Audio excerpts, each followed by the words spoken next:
ဒီရင်မြင့်ကတော့ဖျဲလေးစားရတာကိုရမ်းကြိုက်တာပါဒါပေမဲ့ဝန်ထမ်းကောင်လေးကတော့သူ့ကိုအတိတိတိလေးတွေပဲကြွေးပါတယ်သူ့ကိုအစာကြွေးရမယ့်ချိန်ရောက်ပြီဆိုရင်ရင်မြင့်ကြီးကဖျဲလေးစားရမယ့်ချိန်နဲ့ပါဇက်ကြီးကိုကြေးဟထတတ်ပါတယ်ဒါပေမဲ့ကောင်လေးကတော့သူ့ကိုပရန်လို့ဖို့အတွက်စပစ်တီတိလေးကိုပဲယူလာလိုက်ပါတယ်ပြီးတော့အဲ့ဒီအတီတိလေးကိုပဲသူ့ရဲ့ပါဇက်ကြီးတဲ့ကိုထည့်ပေးလိုက်ပါတယ်အဲ့ဒီနောက်မှာတော့ကောင်လေးကသူ့ကိုဝါစားခိုင်းလိုက်ပါတယ်ဒါပေမဲ့ဒါသူ့အတွက်တော့ဘာမှမပါတယ်လို့ပါပဲရင်မြင့်ကြီးကနည်းနည်းတော့စိတ်ရှုပ်သွားပါတယ်နောက်နေ့ရောက်မှာတော့ကောင်လေးကမတ်မွန်ဒီလေးနှလုံးကိုယူလာပြီးတက်ပြီးစလိုက်ပြန်ပါတယ်ဒီတက်ပူဆိုတာကသူကပြောင်းမှုတစ်တစ်ကိုယူပြီးရင်မြင့်ကြီးရဲ့ပါဇက်ထဲကိုခွန့်ကျွေးလိုက်တာပါ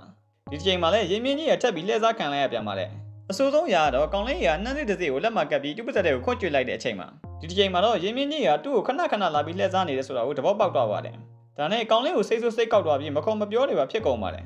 ဒါကိုတွေးလိုက်ရတဲ့အခါမှာတော့ကောင်လေးကသူ့ကိုချော့ဖို့အတွက်ဖျဲလေးတွေအများကြီးယူချလာလိုက်ပါတယ်ပြီးတော့တလုံးမီတလုံးသူ့ကိုခွန့်ကျွေးရင်လည်းစိတ်ဆိုးပြေဖို့အကြောင်းမနဲ့ချော့မြူလိုက်ရပါတယ်ဒီလိုစိတ်ဆိုးပြမှာပဲရင်မြင့်ကြီးကလည်းသူစားကျင်တဲ့ဖျဲလေးတွေကိုတဝါးကြီးစားလိုက်ရပါတယ်